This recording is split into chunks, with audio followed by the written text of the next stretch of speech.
Hey friends, welcome back to another episode of Theology in the Raw. So every now and then I get to fanboy over somebody that I have mad respect for, and that is the case in this podcast episode. I have on the show an artist known as Nobigdyl, and he has quickly become one of my favorite artists. He's a household name in our house. All my kids love his music, and they actually turned me on to his music, and I can't stop listening to it. So I was so stoked when I reached out to him and he said he would be willing to be on the podcast. So we had a wonderful time talking about his journey in music, in the faith. We talked a lot about producing music, the kind of inspiration that goes into it. And then we do listen to several of his songs, my favorite songs from him. And we talked through some of the lyrics and the story behind it. So I do want to give a shout out to a festival that he's putting on, Smoke Fest 23, August 18th through 19th in Nashville, Tennessee. As I say at the end of the podcast, I'm going to try to make it out there, but we'll see if I can make it. But really looking forward to that festival. I think it's going to be awesome. And if you're in the Nashville area or even not in the Nashville area, I would encourage you to check it out. So please welcome to the show for the first time, the one and only Nobigdyl. All right, I am here with Dill. I got permission to call him Dill, so just in case people are wondering. Dude, thanks so much for coming on Theology and Raw. I've been looking forward to this for a while. I tried to get some of my family members down here to say hi to you, and they're too embarrassed. So, yeah. Yeah, man, I'm excited. Thanks for having me. So,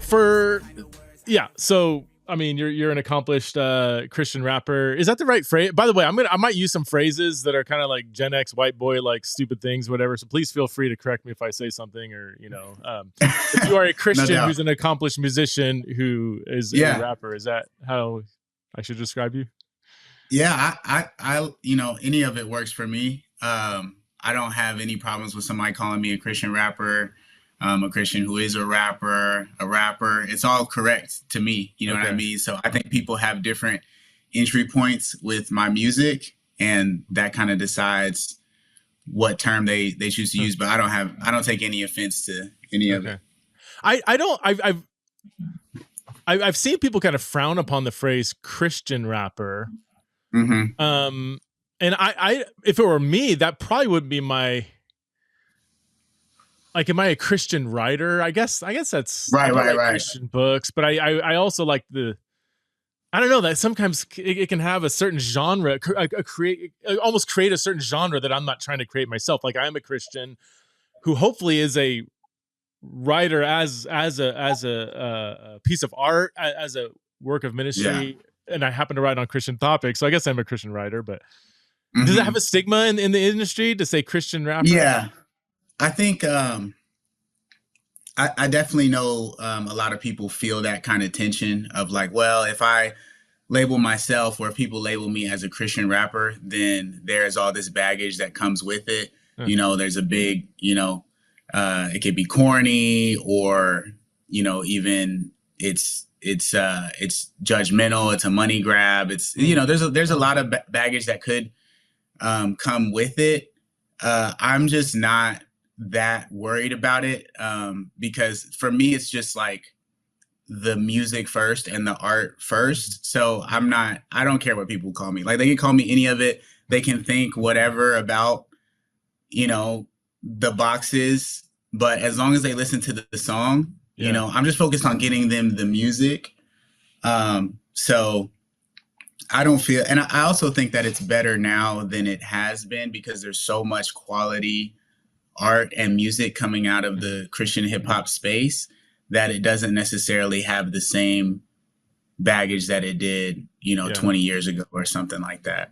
So from a distance, when I hear like other genres of Christian music, it does feel like, I'm sure we'll say several things might be offensive, but it's almost like, well, you couldn't quite make it because your music isn't that good, but you made it in the Christian, But in my experience with Christian rap, you guys, and maybe it goes back to Lecrae, I don't know, but like, you guys are respected as rappers, and you happen to also be Christian, happen to have Christian lyrics, but it seems that the quality of the music is, and I don't think this is that disputed, is like on par with, like, for lack of better terms, mainstream stuff. Whereas other Christian genres, I don't know if people would say the same thing. Is that an accurate observation or? Yeah, I think so. And I think there's a lot that actually goes into that. I think that, Christian hip hop, we don't have the industry and the infrastructure that CCM has, Right.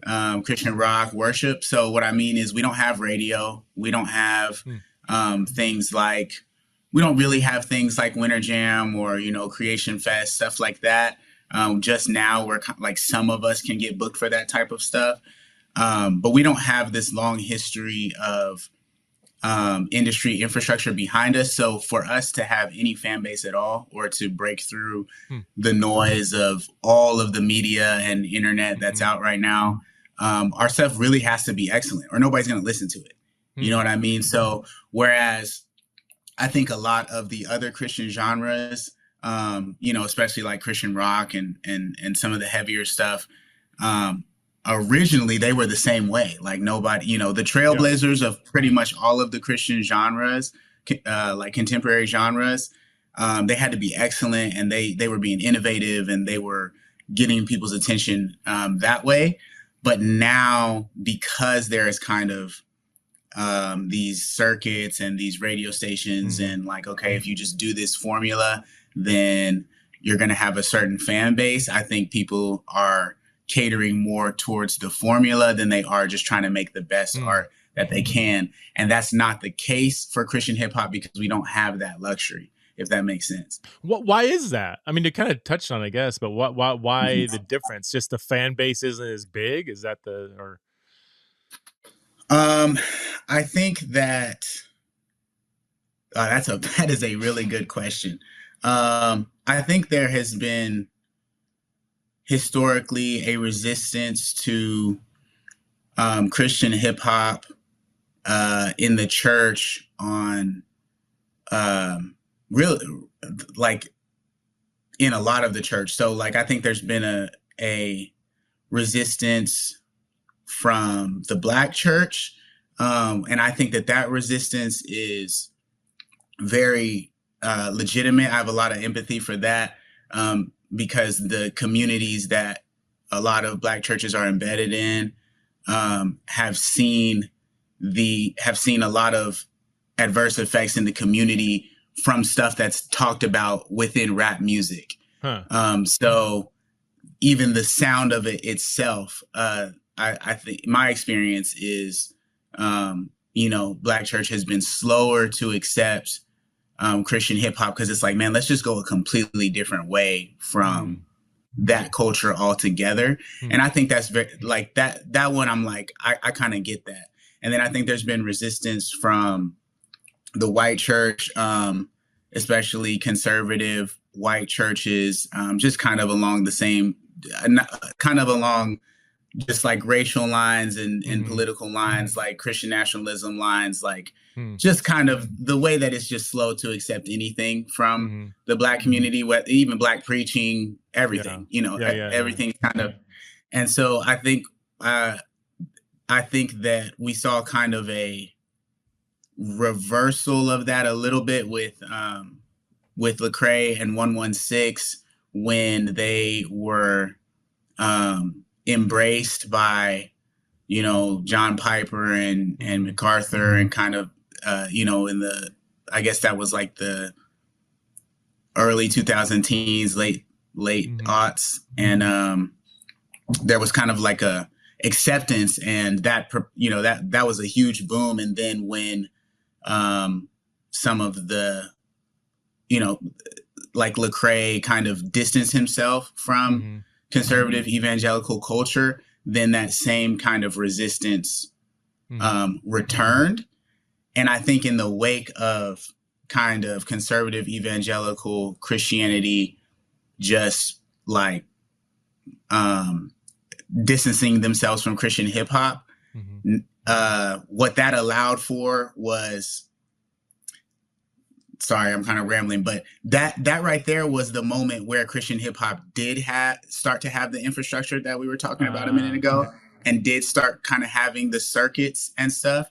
And once that separation happened and that went away, it created this new wave of, okay, we're not playing towards any formula. We're not trying to make sure that we can get on, whatever, Grace to You or Desiring God conference or whatever it may be. Yeah. We're now we lost that. Now we're back to just, this is what we're passionate about. This is the way that we experience and talk about life with God. And we wanted to help and reach as many people as possible. And there is no circuit for us, so we're just gonna make it amazing, So yeah.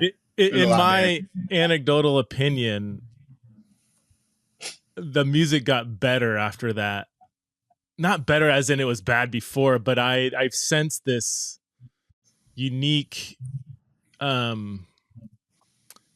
passion. I'm trying to search for the right word, like authenticity, maybe. Like I feel like the music kind of posts that departure or exit or exile or whatever you want to call it. It's the and again, if I'm only looking on from afar, so I could be getting things wrong, but there was that famous 4th of July tweet from Lecrae. Yeah. Was that kind of part of the, like, it was a picture of bunch of slaves picking cotton, and he says, "Here's my ancestors on the 4th." And I thought it was a brilliant, I retweeted it. This is great to think about. And it seemed like people really got upset over that, but that seemed to be kind of like a tipping point of like people in mainstream.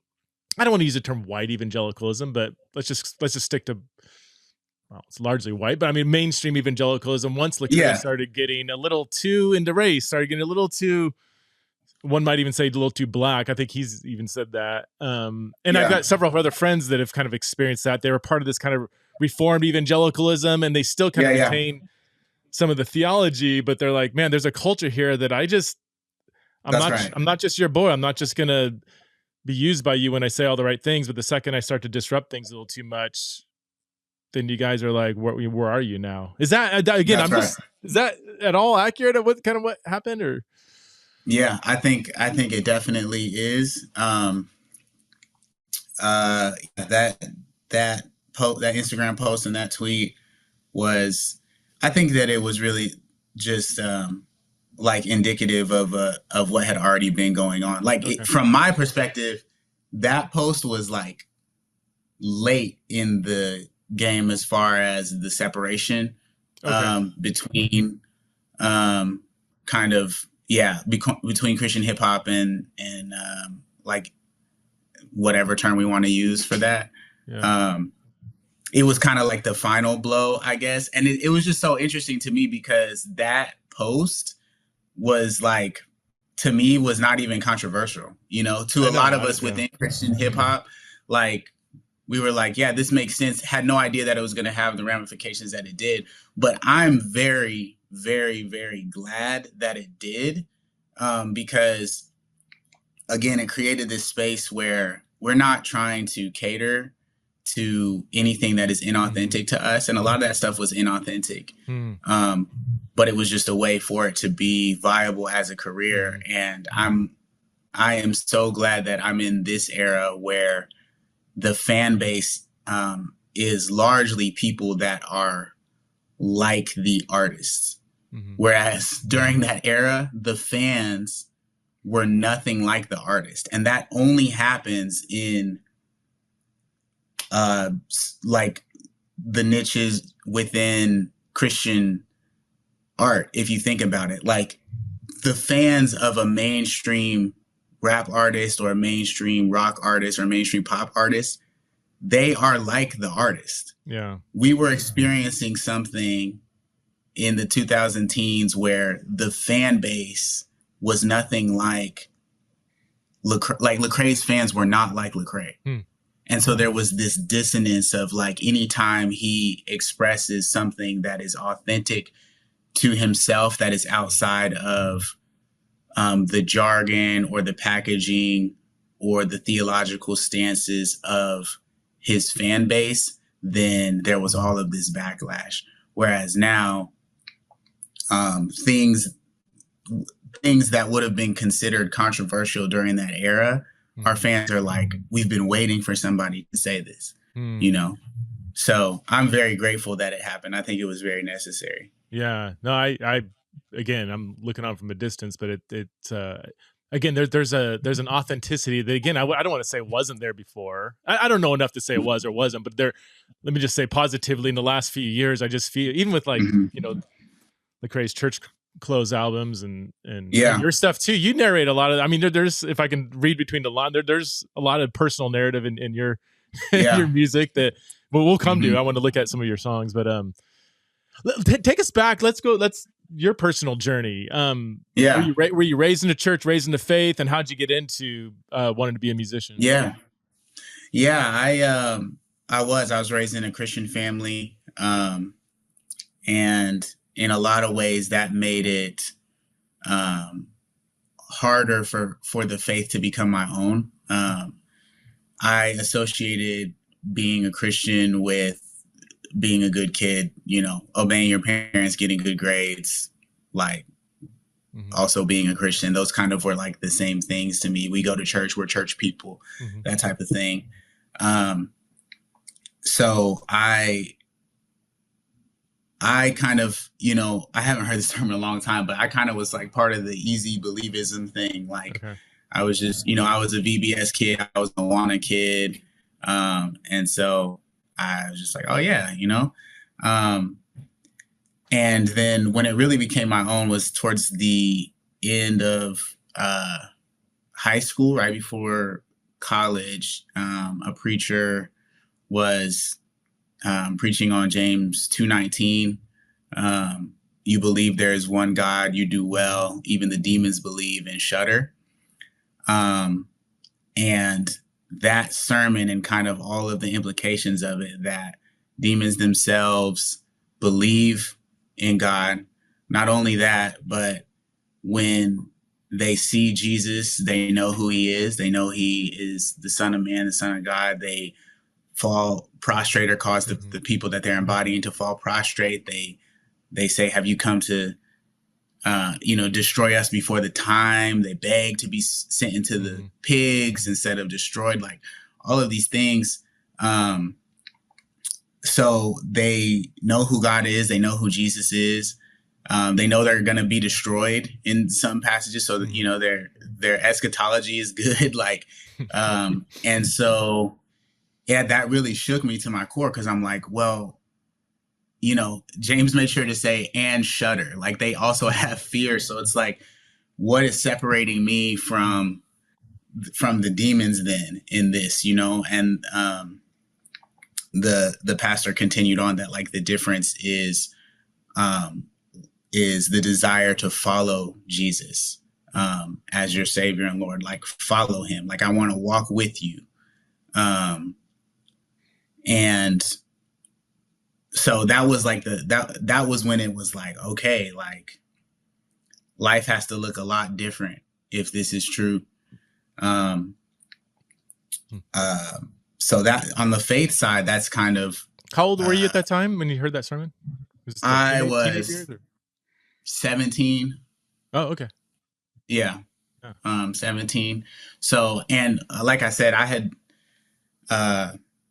been going to church all my life. I got that like Awana award for like memorizing like 300 verses or whatever, the Timothy award.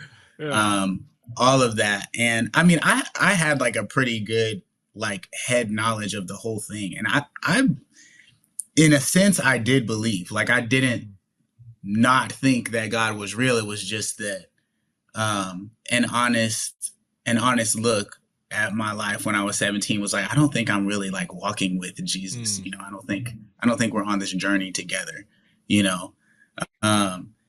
and so as far as music, I was brought up in a musical family as well. My uncle is a Grammy Award winning drummer, and a session and touring drummer in Nashville. And I grew up going to his like gigs at primarily jazz clubs. That's what he was really into. And at the jazz clubs, there would also be spoken word poets. And so I was kind of like engrossed in this culture of like literally rhythm and poetry, and my first kind of touch point with it was doing spoken word poetry when I was really young. I started like when I was 9 and was doing like open mic nights and competitions and everything. And that kind of naturally evolved into rap and hip hop in middle school. And my parents were very supportive of like my interest in the arts and music. And so they would like, for my birthdays, they would take me and my friends to recording studios and stuff like that. And so in middle school, we had a little rap group and we're like selling CDs and burnt CDs in the hallway and stuff like that. And then I went to MTSU for music production. I wanted to be a music producer. But I got into the classes and pretty soon I found out I was like way behind the ball. Like for like those students were like so much more well-versed in all that stuff. And I was like, okay, I think I'm just going to go into the music business side and be like an artist manager. And so that's what I focused on. I interned for Derek Minor at Reflection Music Group. I, became a merchandise manager, a road manager, road managed Derek, Tadashi, Tripoli. And that allowed me to like be on the tour buses with those guys and with Lecrae on Winter Jam. So that was actually my origin story for Christian hip hop was working for those guys. Yeah, go ahead. Were you producing music on your own on the side, or were you just focusing on managing at that time? Yeah, I was. So pretty much since I was, 7, I've always made songs, whether I could record them or not. Okay. And so, yeah, from 7 on, I was always making music, whether I thought of it as a viable career or not. That was just something that I was going to be doing. So, yeah. Okay. And then you, I read somewhere, what was it, Derek, that gave you, like, was he kind of your inroad into becoming your own independent artist through all that, or? That's right. Yeah.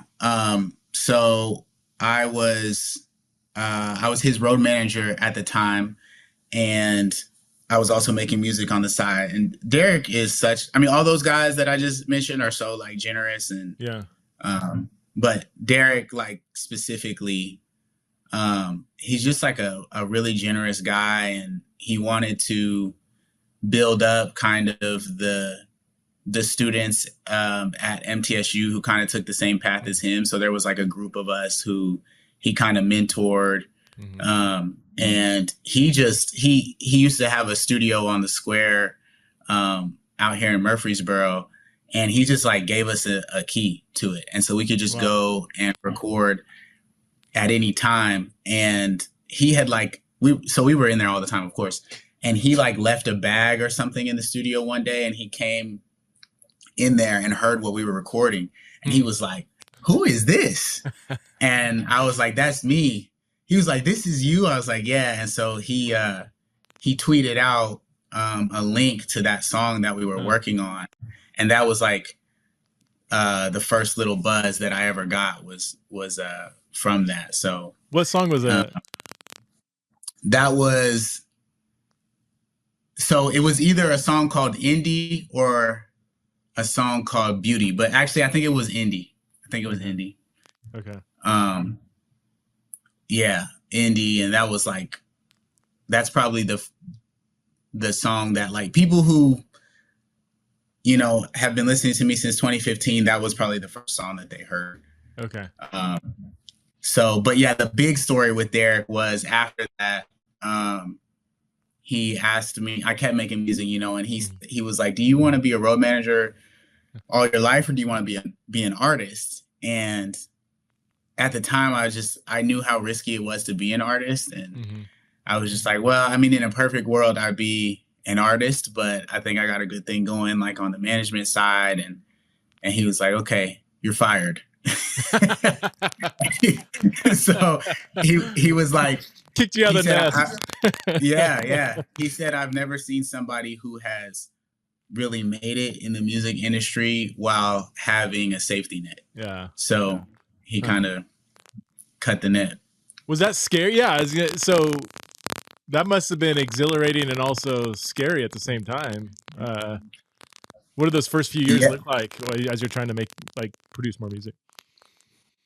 Yeah, it was, and that was like straight out of college, like no money, like, so it was just grind time. Like, as soon as he said that, it was like, okay, well, I need to really give like all I can to this and see if it really is like the door that God wants me to walk through. So that first year I did 3 mixtapes, like within like 9 months, put out 3 projects.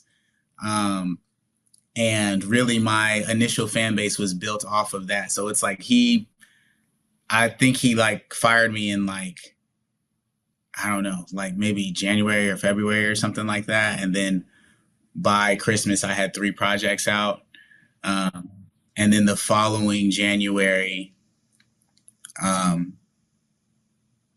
Rapzilla put out like their freshman list, and I was on that, and I was on Derek's album, Empire, and that's kind of like how I was launched. You weren't with a label early on, right? You were just independent, and then did you end up signing with the label? That's right.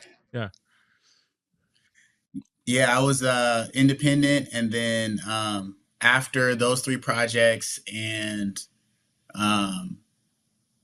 it was, let's see, those 3 projects were 2015, and then I took a year to create my first album in 2016, and then 2017, January, I believe, I released my first album, Canopy. And when I released that album, then there was like it attracted the attention of multiple labels. And so there was like a kind of a label bidding war on like signing me. And that was a very crazy time because I didn't expect that at all. Like, that was never a goal for me to, like, I wasn't trying to get a record deal. I was really influenced heavily by Chance the Rapper and his whole independent movement at the time. And this is before Coloring Book. This is before a lot of people even knew him. I was a fan really early off of his 10-day mixtape and then Acid Rap. And I was just like, man, he was kind of leading this new school of independent rappers. And that's all I was really focused on. However, when the labels did come and there was like this bidding war, it was like, dang, this is crazy. Like, I'm newly married. Like, maybe this is how this is actually going to support us, full time. And so, some of the labels were headed up by my friends, like Derek had a label, RMG was, considering signing me, and then Lecrae's label Reach was considering signing me. And that also added, like, honestly, like a lot of tension to it. Cause I was like, I don't want to like offend one of my friends by signing to the other label. I don't want to put stress on their relationship. I don't want to put stress on our relationship. Right. And so in the middle of kind of that tension, Capital CMG made an offer. And after praying about it and talking to my wife about it and talking to everybody about it, I was like, I think this is the best move because it stays neutral as far as like, those my relationships with my friends, and it's just kind of a business move. And therefore we can structure this deal so that it's just business. You know what I mean? Give me this money. I want to do this with it. Let me have creative control.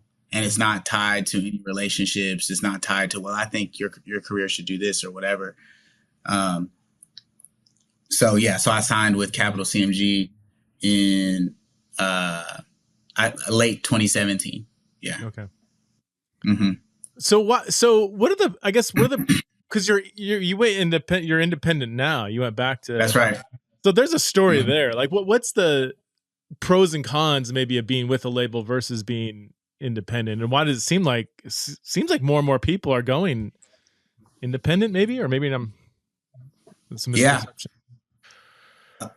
Yeah, no, there's one thing I say is like I'm not anti-label. It just has to be a right fit for the artist and for the label. Mm-hmm. For me personally, I am actually very appreciative of the people at Capital CMG, at least the team that was there while I was signed, because I was unhappy about 8 months in. It just wasn't working out the way that I wanted it to. And I asked to get out of the deal.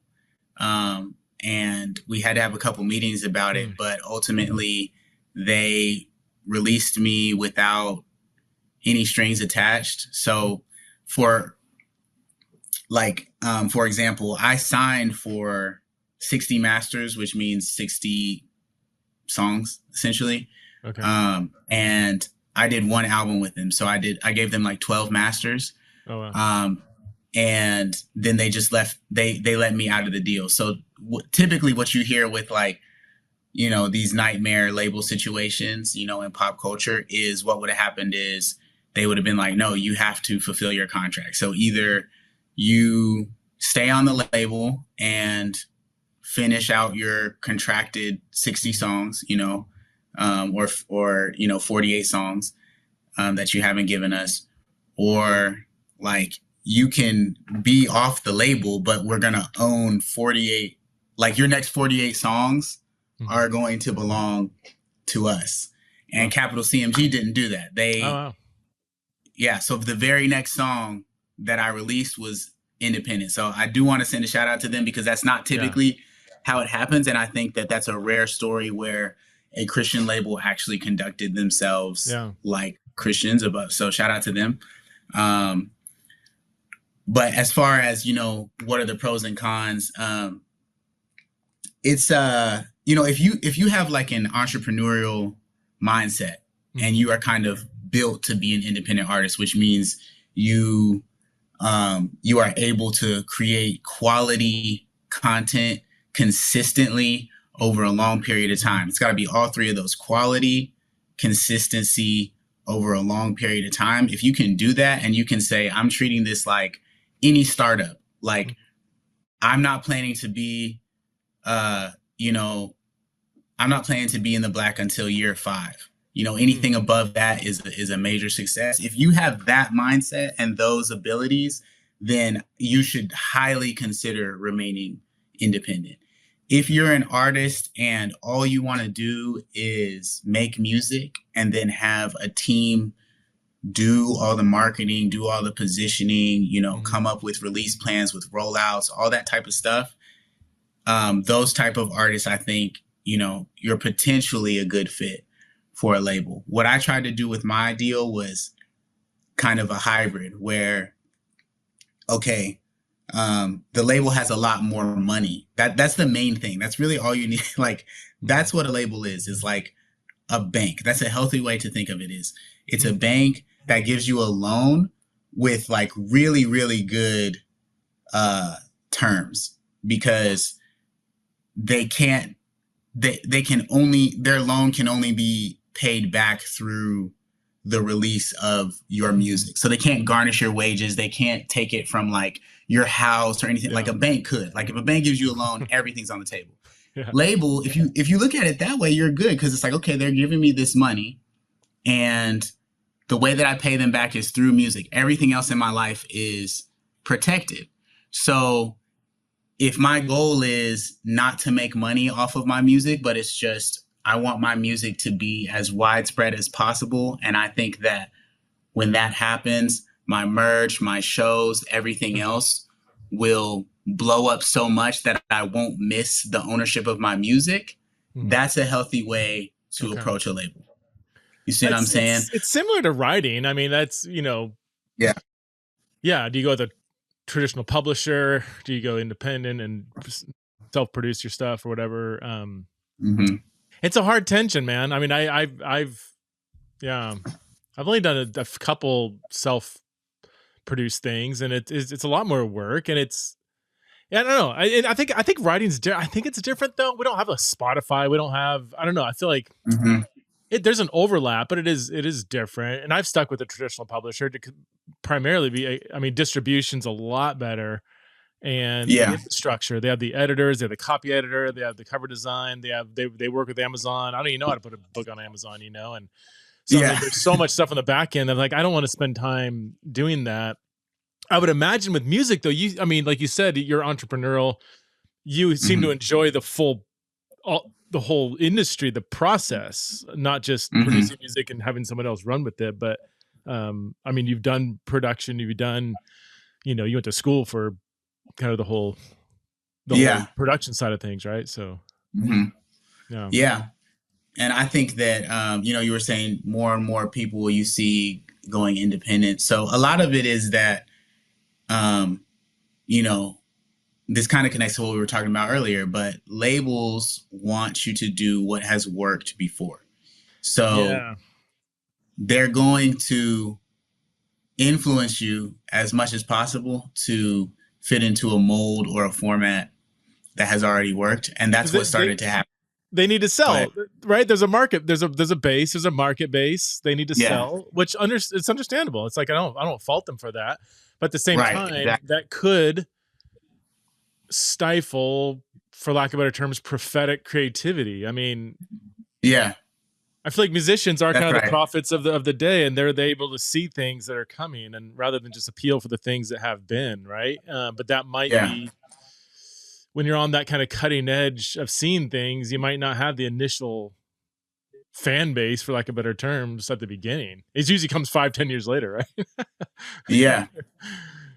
Right. Yeah. So that's what started to happen to me on the label, was like being pushed into a sound and like even messaging that I didn't, that wasn't true to me.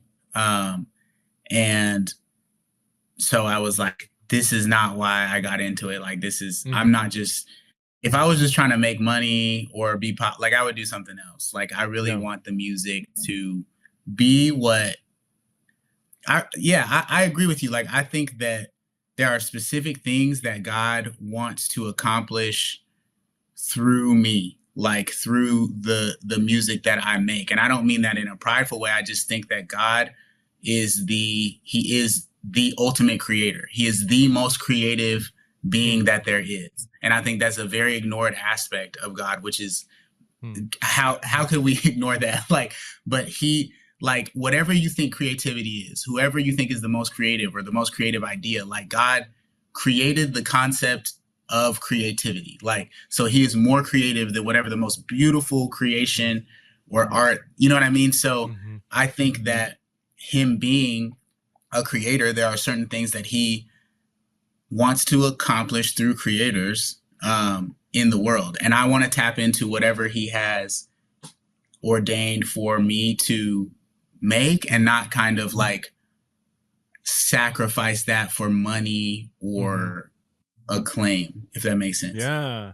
Where do you, and I want to get, there's a few songs where what you're saying, I feel like it's there in the lyrics. We'll get to in a second. Where do you draw your inspiration from? And I guess it's a two-pronged question. I mean, your music, I mean, Lecrae, KB, John Keith, I mean, there's such theological, like, sophistication, and also like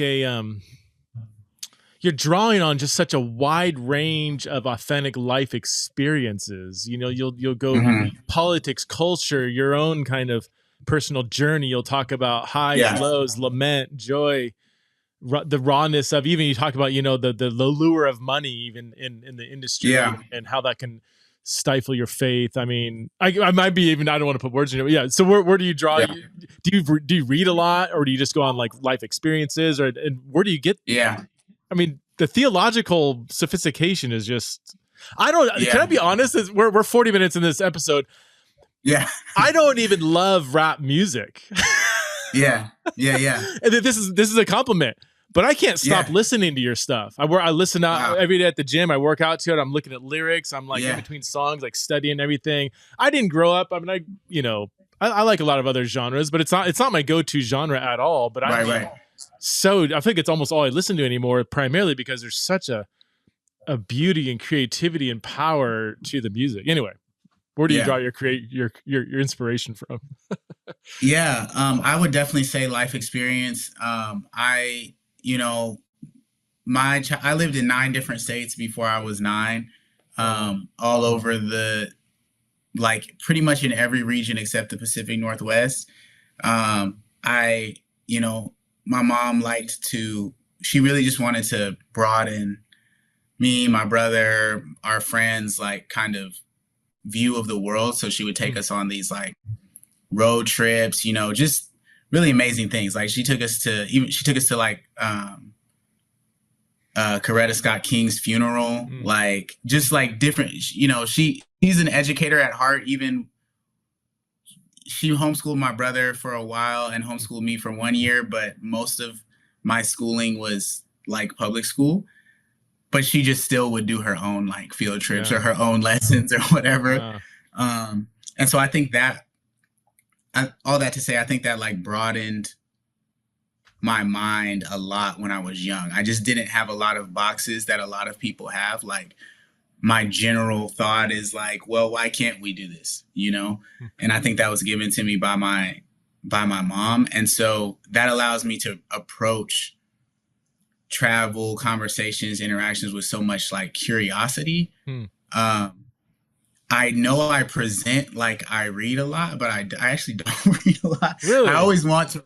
Yeah, I don't. I know it seems like that, but I want to read more. But I do think that I think I soak up stuff like at a higher level than like an above average level. So when I do read, I feel like I'm thinking about all the different ways all the different implications of one statement, or or like with movies. Like I know sometimes my wife is like, you are going on and on and on about this one little thing that happened in the movie, but I'm just thinking about like all the connections, all the metaphor, and it's funny, there's this Chance the Rapper line where he says, there's a lot of metaphors, you just lack vision. And I feel like that is my general thing, is like, like there are so many implications or so many metaphors that you can draw out of one thing.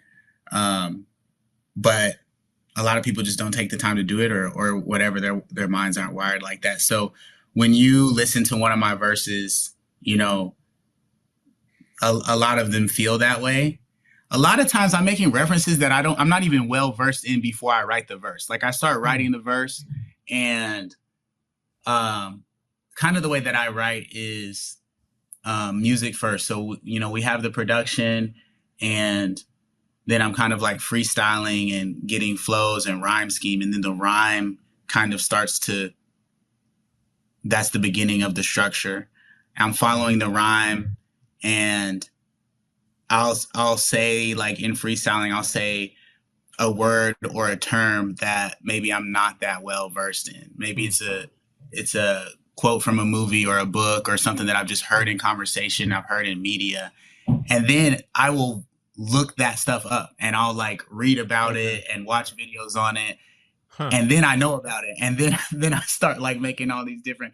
So yeah, my writing sessions look crazy. Like it'll be like a pen and pad here. I'm typing on my phone. I've got like YouTube up. I've got Google up. The song's playing. Like, yeah.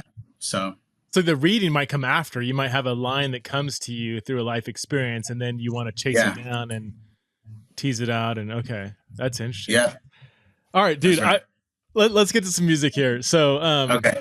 Yeah.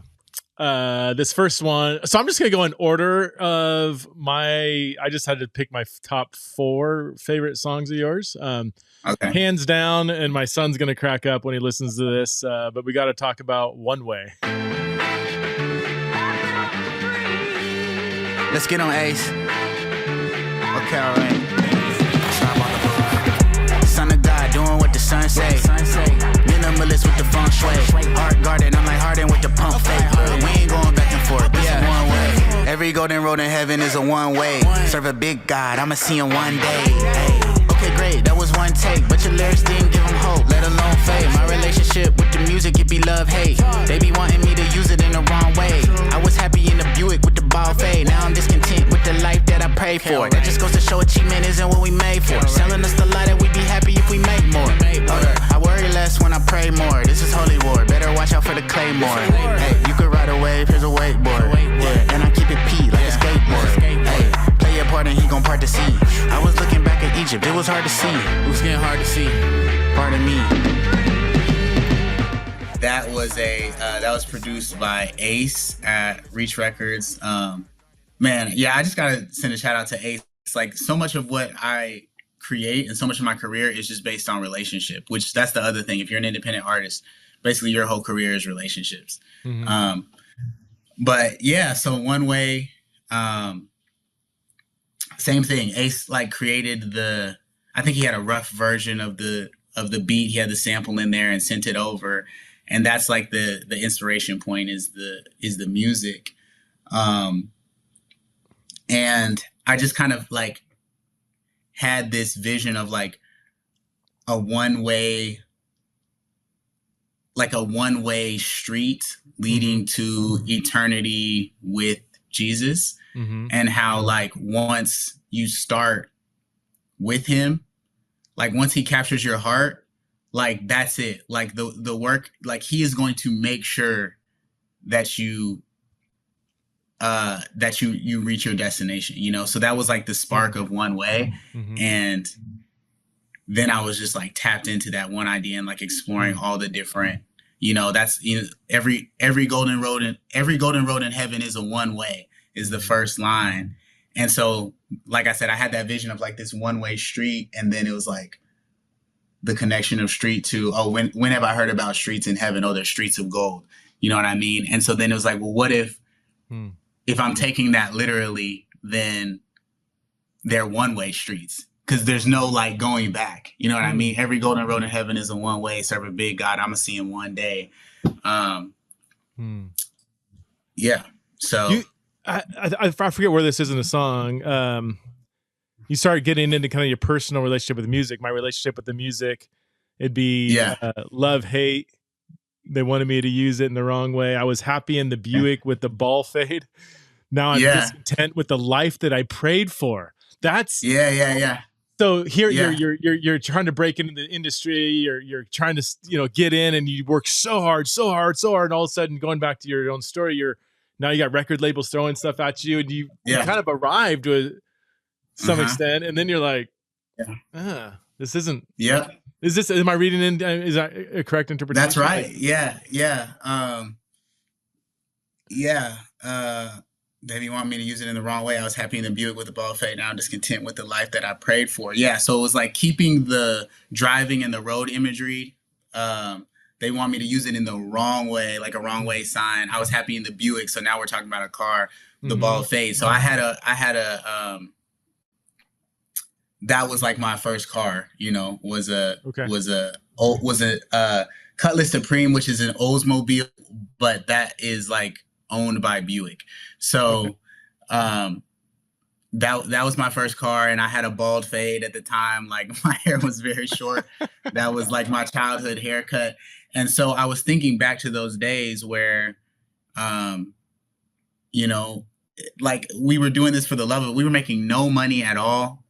We were working at Pizza Hut just to have enough money to buy a terrible, Walmart USB mic to, record these raps that we were doing. But we were so happy. Like it was like amazing, and then, we're just praying for the ability to like, make it big one day or whatever. And then, like you said, that happens with the bidding war and like all these relationships get involved. And then it's like, oh, now it's not for the love of it anymore. Now it's like the bottom line of making money or having a platform or acclaim. And you feel this discontentment set in that you told yourself when you were young, if I could just get to that place, everything will be perfect. And then you get there, and that same discontentment that all of us experience sets in, and it's like you have to refocus on the bigger story of Jesus and what he's doing, or you're going to succumb to that discontentment no matter who you are, no matter how much you have, you know. Yeah, it's a powerful song. Honestly, the beat is so unique. Where did that, like, wait, it was your buddy that came up with Ace, that? Ace at Reach Records. He's an amazing producer. He's powered a lot of the hits that like Christian hip hop artists like. But yeah, I think, and I was talking about how it's all relational. The thing is, it's not like, for me at least, you don't just ask I don't just ask a random producer for a beat. These are people that I've spent a lot of time with. We've gone out to we've gone to dinners together. We've like done trips together. And so you start to have this like almost telepathic connection. Like you have this symbiotic relationship where he knew to send me that beat. He wasn't sending that to somebody else. He made that beat like, Dill will sound good on this. This will be inspiring to him. Like he picked the sample that way. He made the drums that way. Yeah. And so that's why like a lot of my songs, like there were, this is a little short rabbit hole, but there was a time where a lot of people would ask me to like write hooks for other people or write, even verses for other artists. And because they're like, oh, your music's doing so good. Like, you can maybe breathe some new life into this artist or whatever. And it never really worked because my stuff is so like specific and authentic to me. Like it doesn't even make sense coming from somebody else. Like I don't really know how to write in a general commercial way, for other people. So, but yeah, man, One Way is one of my favorites. All right. This next one is called What a Day. Yeah. Okay, right. Dilly. Okay, 100 grand, 100K. Yeah, 100 grand, 100K, 100 bands, what a day. Underneath the sun ain't nothing new, but it's a sunny day. Tryna spend this money like he coming, he ain't running late. Distro kid, cut the check, indie trial, cut the cake. 100 grand, 100K, 100 bands, what a day. Look, chasing out the money, make you run in place. Yeah, I just call my mother, said your son is straight. Okay, you don't break that bread up, that's a ton of weight. Had to double up on generosity when I up the fee. Know he threw my sin inside the sea, left it on the tree. Demons, they be looking real depressed, put it on a tee. I can't treat the greed like it's a pet and put it on the lid. I just need some tender love and care. There's a lot of creeps chasing waterfalls, land in the mud, and then he scrub me clean. Yeah, TLC, I'm good, I feel like GLC. Laughing all the way up to the bank, I feel like peeling key. I was busy cuddling up to Calvin, it was killing me. Think that's when I met the Lord, but felt like yeah, so this one seems to have a lot of, again, personal journey in it. There's one, okay, I do want to ask about this line. You were busy cuddling up to Calvin, it was killing me. Think that's when I met the Lord, but felt like he wasn't feeling me. Is this, again, a lot of people that I know, the Lecrae's and others, and Jackie Hill and other, had this experience with kind of mainstream reform evangelicalism. But then there was, I don't know. What happened? Is this what you're referring to here? Or is this part of your journey? Yeah. I'm so glad that you brought that up, because I think that the kind of the bounce of that song and how it feels, like people don't necessarily notice like the depth of the lyrics in this song. But yeah, I was busy cuddling up to Calvin. It was killing me. Think that's when I met the Lord, but felt like he wasn't feeling me. So keep going though. Actually, the next lines, the next two lines are great. Made it hard to love the poor and widows. Yeah, it made it hard to love the poor and widows, let alone the Lord. I was focused on the court and if he had acquitted me. Yeah. So, when I told you that I heard that sermon when I was 17, I was very much like in a Calvinist culture. And so I do think that's when I met the Lord. Like I learned so much from that era of my life and those pastors. I do think that's when I started to really take the faith seriously. However, what happened for me is I was able to see God as a righteous and wrathful judge, which is not incorrect, but it was so hard to see him as a loving father. Like I could not see him at all as a loving father. So it just made me afraid of him. And, if you have just some of God's attributes in your heart and not all of them, then man, like you don't really have the picture of our God. And so, so that's, I was busy cuddling up to Calvin. It was killing me. I think that's when I met the Lord, but felt like he wasn't feeling me. I felt like he didn't love me. I felt like I needed to like straighten up and fly right and take him seriously. But I could not feel his like mercy and grace.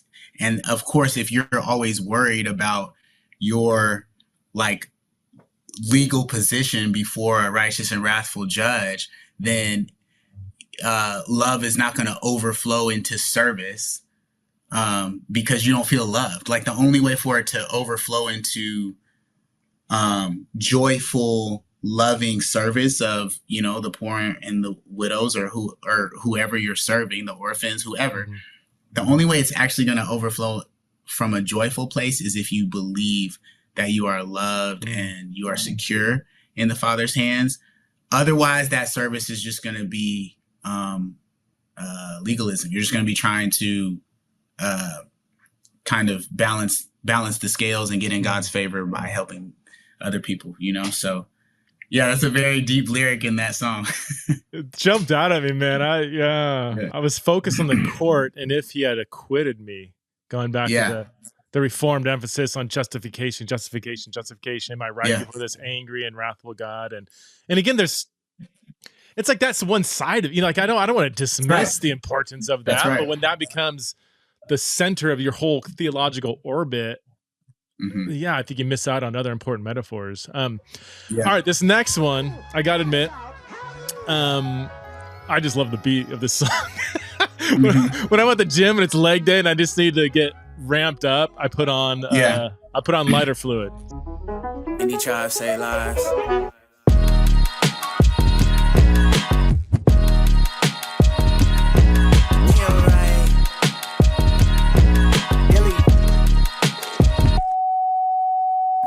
Think they hot until you put the fire to them. Came out my mama and I was covered in lighter fluid. Think I could walk on water since I saw Messiah do it. Thank God I walked on water, it must be the line of Judah. I think you wash your hands if you really saw Pilate do it. I know depression feel like Goliath when fighting through it. I might have blew my mind if I didn't title what I was doing. I saw the fire column in the sky and I'm flying to it. Everybody think they hot till the fire come.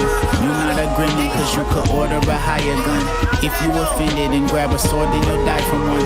Don't get it twisted, you just a wick to the wicked. Dang. Everyone think they hot until you put the fire to them. Came out my mom. Lighter fluid is definitely, it's a newer one and it's definitely one of my favorites. Lighter fluid is about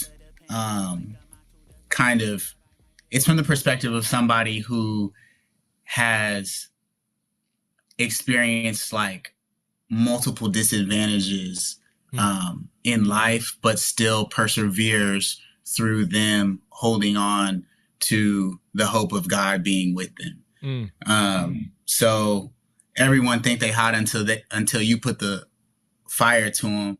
Came out my mama and I was covered in lighter fluid. So it's like in a world where we all have to experience different fire, there are some of us who had even more of a disadvantage. That's like being born with lighter fluid instead of, like being covered in lighter fluid coming out. So yeah, everyone think they're hot until you put the fire to them, until you test them. Came out my mama and I was covered in lighter fluid. Think I could walk on water since I saw Messiah do it. Thank God I walked on water. It must be the line of Judah. So it's like somebody who's born with that disadvantage, like covered in lighter fluid into the flame. And they're saying, but I think I can walk on water since I saw the Messiah do it. And it's like kind of calling to mind that picture of Peter seeing Jesus and like, I want to do that. I think I can do that. You know, thank God I walked on water. It must be the Lion of Judah. That one's kind of self-explanatory, but yeah. So I love the emphasis on God's grace and sovereignty there, in a sense. Like that, to me, that would be a healthy Calvinism, you know. Like Christ is the reason why I'm able to walk on water, but I am through him, right? Like he's the one doing it. I'm not doing it. All right, the last one. I think this might be your most listened to on Spotify. Willie, is Willie the most popular song you have right now on Spotify? Willie, so popular and most listened to are different things on Spotify, which is interesting. But Willie is my most listened to song ever. Okay. My current most popular is King Jesus with KB. Oh, right, yeah. Yeah. But Willie has the most raw streams of any song that I've put out. God made me fresh. 931-615. Yeah. Lil Dilly from the bottom of the map. I ain't gotta have a strap. I still get him with the rap. Hating Dilly, man, you gotta be an idiot. In fact, took the monkey off, then I put the city on my back. Yeah. Country boy, but I hang around city slickers. This is well, I got it at the kitty litter. If my brother need $1, he gon' get a tenner. Yeshua of Nazareth was not a penny pincher. How you got it out the mud and never been mudding? Wise man know he don't really know nothing. Every night I got a demon saying post some. This an everyday struggle, yeah. Joke, I said peace to the industry. I do it alone. I'm a beast. You a swisher sweet. You don't want the smoke. You a tweet. I'm reality. Paris in the cold. I know arrogance can feel like heroin inside a dome. It's imperative to get embarrassed when you hit a low. And all right. So when did this song come out? This has been out for. Is this kind of the song that put you really like? I mean, I was. Did it give you a big bump in I would say so. It was 2020, I believe. Okay. So I definitely had like a fan base before that.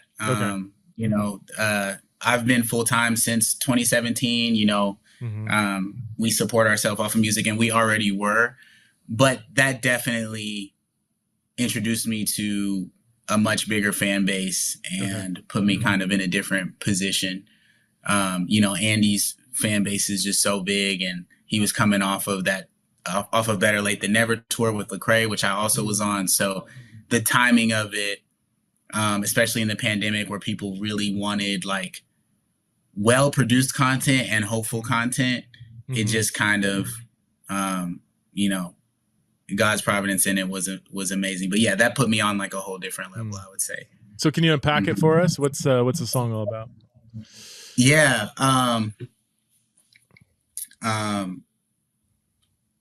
So that I'm going through the lyrics in my head. Hey, Dilly, man, you gotta be an idiot. In fact, took the monkey off, then I put the city on my back. Country boy, but I hang around. It's really just a narrative story. I'm gonna give you an exclusive right here. I really wrote that song to be a collaboration with Toby Wigway at the time, because I had met him on Better Late Than Never tour. But he left my DM on scene. And so I was like, all right, well, I guess I'll just finish this song myself. No, shout out Toby. He like blew up after that. But and then I showed it to Andy, and I was just showing it to him because, you know, we already had a relationship. We were friends. And he was like, yo, I think we could, you know, do something to this. And so that song was really just, I was focused on introducing myself in narrative form to my fan base, because it had been a while since I did an album in 2020. So it's really, a lot of the lyrics are just about like who I am, where I came from. You know, I really wanted to champion. This is interesting. I think that Black men, especially in rap music, and media that kind of is influenced by rap music, we're presented one way. We're presented like inner city, you know, and then all the ugly tropes, you know, violent and drug dealers and gangbangers. And but even if it's positive, even if it's a positive portrayal, it's still inner city. You know, there, yeah. And where I grew up in a rural area of Tennessee, and there are so many Black people there. Like, there's so many Black people in rural areas. There's Black people involved in agriculture and that grow up in these communities, you know, have country accents, the whole nine, you know, ride horses, like, but they're separate. It's like they don't have a home. It's like we don't have a home, because it's like it's separate from inner city urban culture, and it's still separate from like what people tend to think of in rural areas, which is like conservative, a redneck, or conservative, that's actually a better word, like you know, but there's this whole other culture, and I actually coined a term from it, which is like sub-rural street culture, because you hear of suburban, right? Suburban, but this is like, well, it's not the suburbs even. It's like it's not as rural as you could get, but it's small town America. And so like sub-rural, and then street culture, because even in those cultures, like we still are influenced by hip hop culture. So it's like somebody, you know, who, like a Black person who grows up in these areas, like we still wear clothes a certain way. We still wear jewelry a certain way. We might have the grills in, whatever. But it's notably different than inner city, and it's notably different than like redneck culture, like what you said. And so I really wanted to champion that. So that's like the, you know, Lil Dilly from the bottom of the map. I ain't gotta have the strap. I still get him with the rap. Country boy, but I hang around city slickers. Like all of that. I really wanted to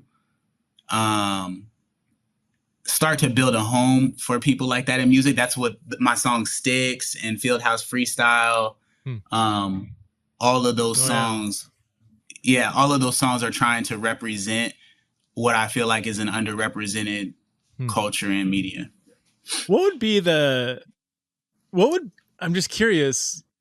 Well, I guess you kind of touched on it, but like, what would be in that sub-rural culture, the music of choice? Is it still hip hop? Is it It's a blend. A blend? Okay. It's a blend. Yeah. So, is it country that listen to country music more than, is there?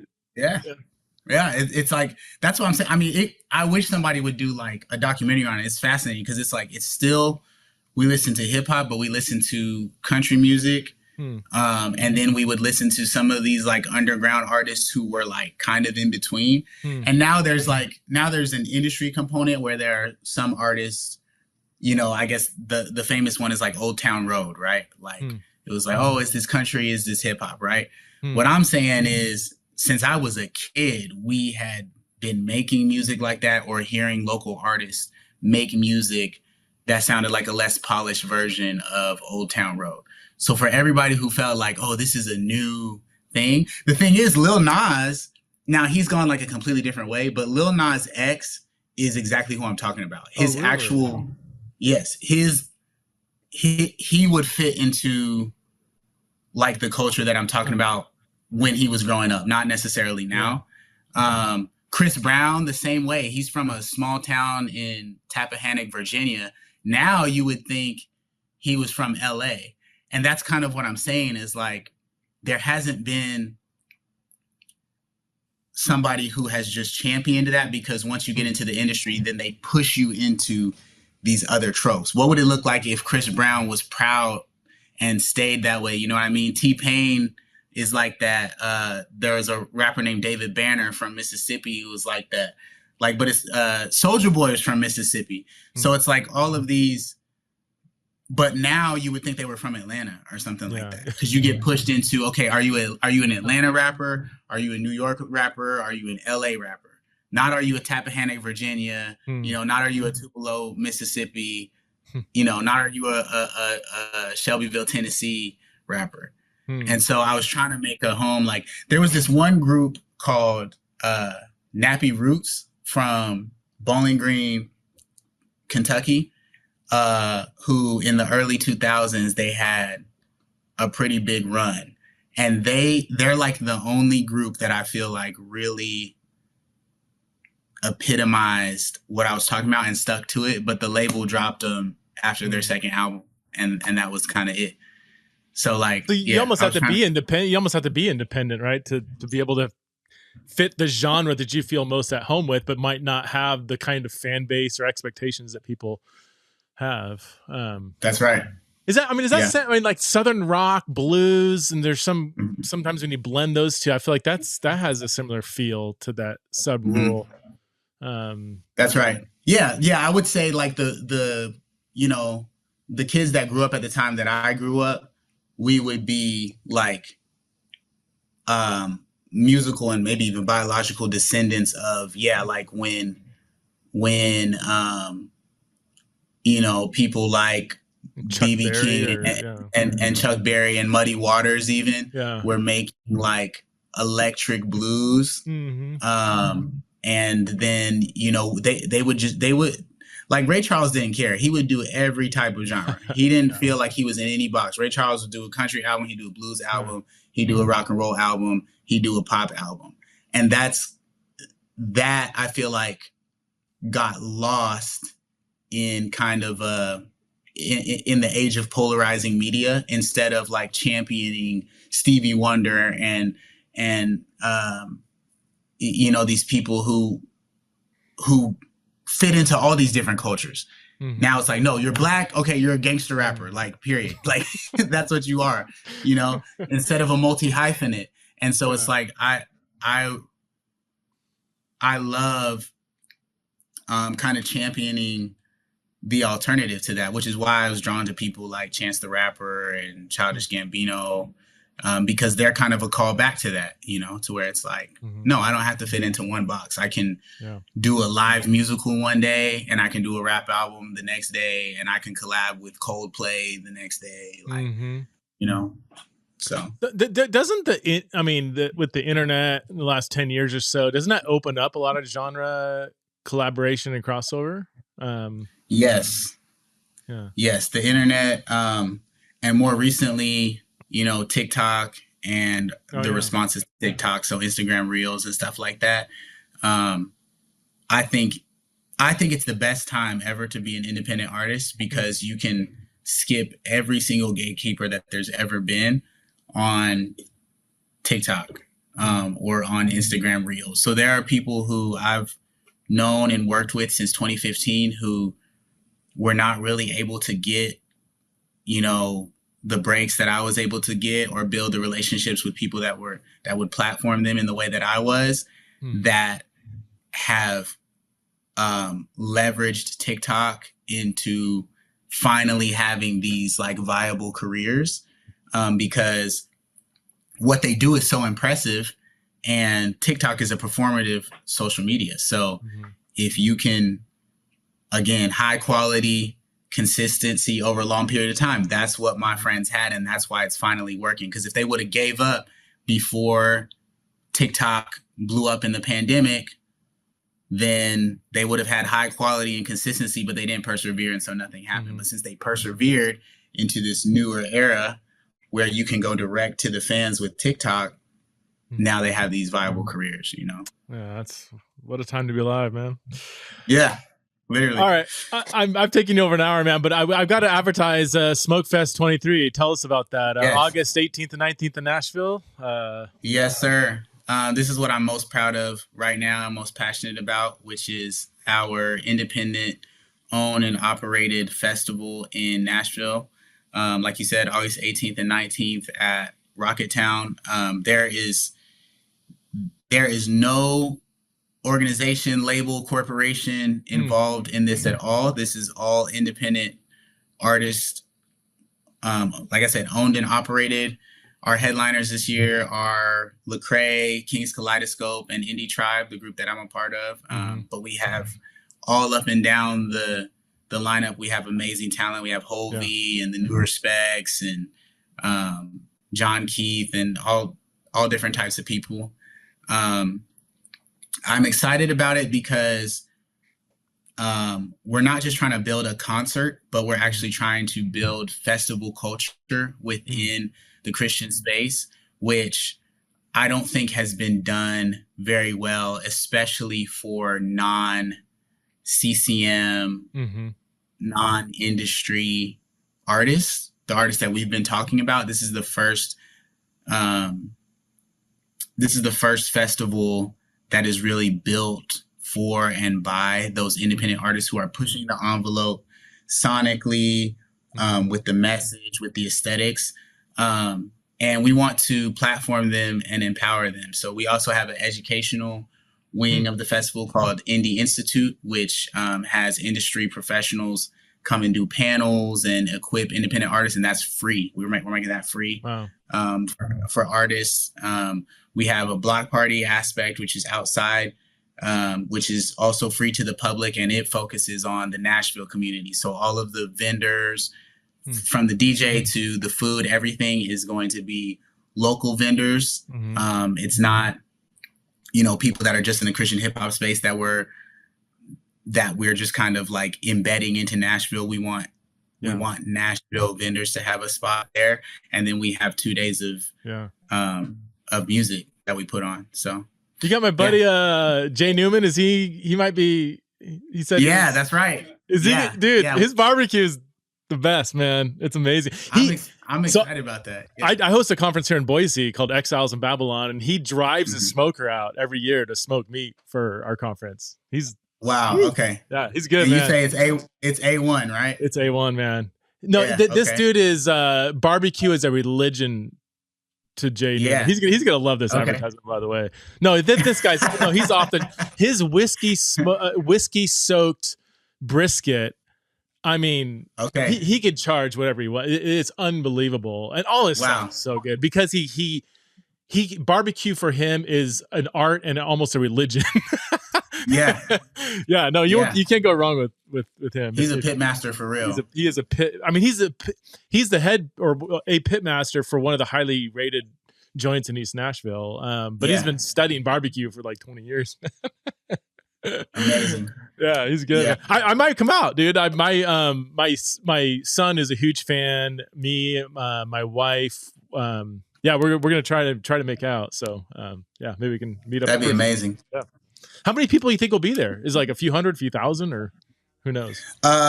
We are shooting for 1,200 people. Well, that's actually not true. We're shooting for 1,500 people. We're shooting for 1,200 tickets, but we have to leave room for all the artists and all their people that are coming too. So, Yeah, awesome, man. Well, dude, thanks so much for being on Theology Around, man. This is a joy to have you on and get to know you a little bit.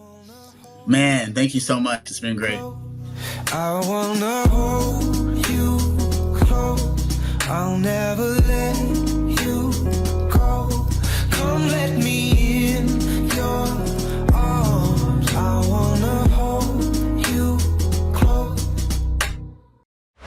This show is part of the Converge Podcast Network.